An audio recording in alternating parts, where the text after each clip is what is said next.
Ce 9e forum mondial de l'eau a été nommé le forum des réponses. Et effectivement, à travers les différentes sessions, les différents panels que nous avons eu à parcourir, quand même on a eu à trouver beaucoup de problèmes ou bien beaucoup de solutions à des problèmes qui se posent aujourd'hui dans le secteur de l'eau et de l'assainissement. Partant de la gouvernance, partant des problèmes de financement, mais partant aussi des questions de transfert de technologie pour les sociétés d'eau que nous sommes. Donc aujourd'hui, on a eu quand même à voir beaucoup de propositions et des offres aussi de collaboration qui sont nées de ce forum. Et c'est des choses que nous saluons à leur juste valeur. Je vous parlais tout à l'heure de problèmes de financement parce que le principal problème qui se pose aujourd'hui dans le secteur de l'eau et de l'assainissement, c'est le retour à l'investissement. Et dans cette affaire, la société d'exploitation que nous sommes a une grande partie à apporter.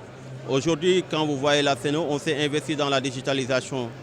On s'est investi sur de nouvelles technologies qui permettent un meilleur traitement de l'eau et qui permettront à la fin au secteur de pouvoir bénéficier en termes d'investissement et en termes d'amortissement des équipements. La Seno est en train de travailler là-dessus.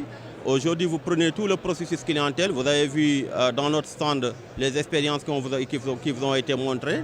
Vous prenez tout notre processus clientèle, tout a été digitalisé.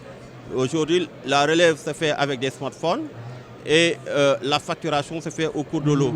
Donc tout ça, c'est des améliorations qui ont été faites dans le cadre de notre travail. Si vous avez eu la chance de visiter nos différents sites de production, vous aurez constaté toutes les rénovations qui ont été faites, mais toute la gestion en termes de gestion des interventions dans les ouvrages de production, mais aussi en termes de gestion d'intervention sur le réseau. Aujourd'hui, nous avons ce qu'on appelle le visio, qui nous permet de suivre toutes les interventions de ce terrain en H24 et d'avoir une vue à 360 degrés par rapport à tout ce qui se passe sur le terrain. C'est la même chose aussi qu'on est en train de faire au niveau de la production. À partir de Dakar, on peut surveiller tous les ouvrages de production et toutes les usines qui sont sur notre périmètre à fermer. Donc ça, c'est des évolutions qui ont été faites, qui vont nous permettre dans l'exploitation d'économiser en termes de délai d'intervention, de coûts d'intervention, et ce sera que bénéfique pour le secteur de l'eau et de l'assainissement. Ce travail a commencé déjà avec les investissements que la SONES vient de faire. Si vous allez à KMS 3, c'est une usine de dernière génération avec un système de traitement beaucoup plus amélioré.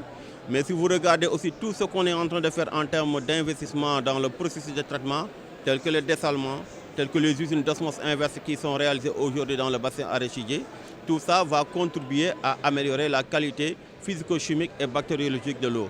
Et ce sont les paramètres qui sont les plus essentiels, n'est-ce pas, pour l'alimentation en eau potable des populations. Ça fait partie des solutions qui ont été, en tout cas, soulevées lors des sessions. La question des transferts d'eau douce depuis les sources, parce que cette question va permettre, au-delà d'assurer l'alimentation en eau potable des populations, de pouvoir gérer l'élevage, l'agriculture, la culture irriguée, et en tout cas de pouvoir gérer l'eau productive.